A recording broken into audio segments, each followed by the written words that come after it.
So we talk about some news and some topics because हमारी preparation के लिए newspaper और ये न्यूज़ेस बहुत इम्पोर्टेंट है।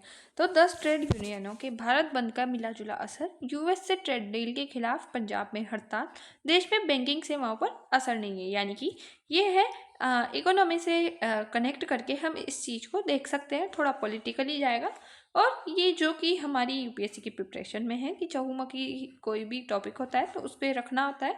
तो इसका पर्सपेक्टिव यही है। 12 फरवरी 2026 को देश भर में 10 से अधिक केंद्रीय ट्रेड यूनियनों और किसान संगठनों ने भारत बंद यानी एक दिवसीय राष्ट्रव्यापी हड़ताल का आह्वान किया है। ये बंद सुबह 6 बजे से शाम 6 बजे तक लागू करने की घोषणा की गई। इसका उद्देश्य केंद्र सरकार की कुछ नीतियों और कानूनों के खिलाफ विरोध जताना था।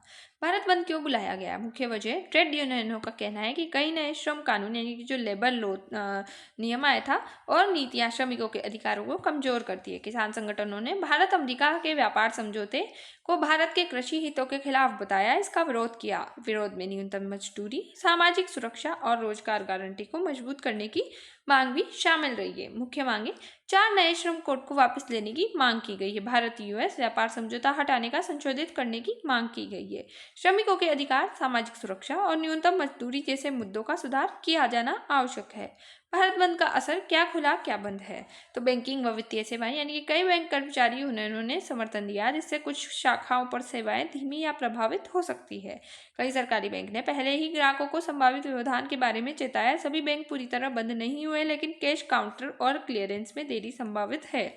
परिवहन और सड़क सेवाएं, कई राज्यों में बसें, टैक्सियों और लोकल ट्रांसपोर्ट सीमित सेवाओं पर चल रही है। कुछ जगहों पर प्रदर्शन की वजह से ट्रैफिक व्यवधान का सामना करना पड़ रहा है। स्कूल, कॉलेज और मार्केट, कुछ इलाकों में स्कूल कॉलेज स्थानीय रूप से बंद या कम उपस्थिति के साथ खुले हैं। बाजारों और दुकानें कई स्थानों पर खुली रही, लेकिन भीड़ कम दिखी।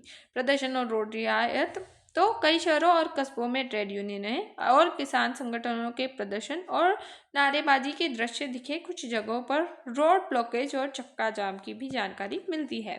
कुल मिलाकर असर मिला है कि मिलाजुला असर है। किसी भी राज्य या शहर में पूरी तरह देशव्यापी बंद सी स्थिति नहीं बनी। कई क्षेत्रों में लोग अपना सामान्य जीवन जारी रख पाए हैं। बैंकिंग, ट्रांसपोर्ट और सरकारी सेवाओं में कुछ जगहों पर देरी और रुकावट देखी गई है और बड़े प्रावधान जैसे अस्पताल, इमरजेंसी सेवाएं, एटीएम और फ्लाइट ऑपरेशन सामान्य रूप से चलते रहे। सरकार और विरोध का जवाब है कि जो सरकार ने यह कहा कि सभी नागरिकों को शांति से विरोध करने का विधिक अधिकार है और सभी पक्षों को बातचीत के लिए आमंत्रित किया गया है। वहीं विरोध करने वाले समूहों ने कहा कि यह विरोध कर्मचारियों और किसानों के हित के लिए जरूरी था। निष्कर्ष, 12 फरवरी 2026 का भारत बंद एक बड़ा विरोध प्रदर्शन था, जिसमें कई केंद्रीय ट्रेड यूनियनों और किसान संगठनों ने हिस्सा लिया बढ़ चढ़कर, और इसका असर पूरी तरह से न तो सामान्य रहा और न ही पूरी तरह से भारी डिस्ट्रप्शन जैसा रहा, बल्कि स्थानीय रूप से प्रभावित और मुक्त क्षेत्रों का ये कंबाइन मिश्रण रहा।